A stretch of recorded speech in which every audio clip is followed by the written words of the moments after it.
तो अब हम पार्ट 2 में दीर्घ उत्तरीय प्रश्न से शुरू करते हैं। ठीक है, तो बच्चों ये मैंने इन प्रश्नों के उत्तर नोटबुक पे लिखे हैं, तो आप इनको ध्यान से देखो।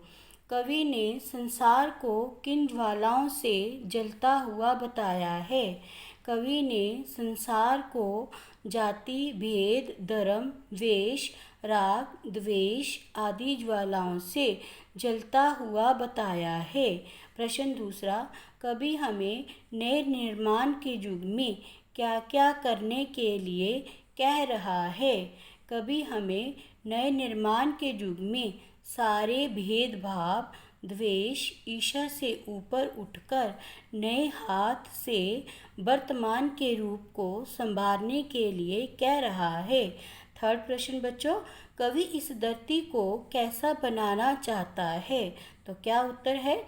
कवि इस धरती को स्वर्ग के समान बनाना चाहता है, जिसमें सब लोग आपस में मिलजुल कर भाईचारे की भावना से रहे। तो बच्चों फोर्थ प्रश्न हमारा फिर बुक से आता है। निम्नलिखित पंक्तियों को पढ़कर पूछे गए प्रश्नों के उत्तर लिखिए। तो क्या है इसकी पंक्तियाँ? लो अतीत से उतना ही जितना पोषक है, जीर्ण शीर्ण का मोह मृत्यु का ही द्योतक है, तोड़ो बंधन रुके न चिंतन, गति जीवन का सत्य चिरंतन, धारा के शाश्वत प्रवाह में इतने गति में बनो कि जितना परिवर्तन है। अब इसके प्रश्न दिए गए हैं। पहला क पार्ट है, अतीत से कितना लेने के लिए कहा गया है? तो उत्तर है बच्चों, अतीत से उतना ही लेने को कहा है जितना हमारे लिए आवश्यक है। दूसरा ख पार्ट, जीवन का चिरंतन सत्य क्या है? हमेशा चलते रहना ही जीवन का चिरंतन सत्य है। कवि ने परिवर्तन से क्या शिक्षा लेने के लिए कहा है? कवि ने परिवर्तन से नित्य कुछ नया करने रहने की शिक्षा लेने को कहा है। इसी के साथ बच्चों हमारा बहुविकल्पी प्रश्न, सही उत्तर पर सही का निशान लगाइए। वर्तमान का रूप किससे संभाला जाएगा? 4 विकल्प दिए हैं, तो हमने सही विकल्प जो है उस पर टिक का निशान लगाना है। नई तुलिका से, भाव वृष्टि से, नए हाथ से, नए राग से। तो सही विकल्प क्या है हमारा? नए हाथ से। दूसरा प्रश्न है, कवि के अनुसार सूर्य, चाँद, चांदनी, तारे हर समय कहाँ है? आकाश में, हमारे साथ, धरती पर या स्वर्ग में? तो सही इसका विकल्प है हमारे साथ। तो इसी साथ भाषा ज्ञान में नीचे आ जाओ। मृत्यु, सृजन, वृष्टि शब्दों में क्रमशः म री मृ, स री श्री और व री भ्री का प्रयोग किया गया है।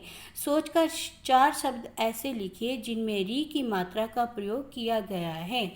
जैसे व के नीचे री की मात्रा वृक्ष, पी त के नीचे री की मात्रा पितृ, दृष्टि और तृण। दूसरा प्रश्न है, निम्नलिखित शब्दों को चुनकर विलोम शब्द लिखिए। ये सारे ऑप्शन दिए, तो हमने शब्दों के सामने इनके विलोम लिखने हैं। ठीक है, धर्म का विलोम अधर्म, नरक, स्वर्ग, वर्तमान, अतीत, मृत्यु, जन्म, शीतल, उष्ण, नूतन, पुरातन। ठीक है। थर्ड प्रश्न है, प्रतिपद शब्द प्रति प्लस पल से बना है। निम्नलिखित शब्दों में प्रति लगाकर नए शब्द बनाइए। ठीक है, प्रतिदिन, प्रतिदिन, प्रति व्यक्ति, प्रति व्यक्ति, प्रतिक्षण, प्रतिक्षण, प्रति एक, प्रत्येक। फोर्थ है, निम्नलिखित विकल्पों में जो परस्पर पर्यायवाची नहीं हैं उन पर क्रॉस का चिन्ह लगाइए। तो ठीक है, इसमें 3 ठीक दिए हैं, एक गलत है। जो गलत है उसमें हमने क्रॉस का निशान लगाना है।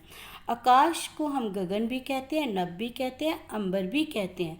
विस्तार गलत है, तो यहाँ पे आप क्रॉस लगा लो और हल्का सा कट कर दो। पृथ्वी को हम धरा भी कहते हैं, मैदान नहीं कहते हैं, ये गलत है, इस पे क्रॉस लगाओ और हल्का सा कट कर दो। अचला और वसुधा ये दोनों ठीक है, अचला भी ठीक है, वसुधा भी ठीक है। चांद, शशि भी ठीक है, इंदु भी ठीक है, लेकिन निशी गलत है, इस पे क्रॉस लगाओ। और चंद्रमा ठीक है। सूर्य, भानु भी ठीक है, प्रकाश गलत है, यहाँ पे क्रॉस लगाओ।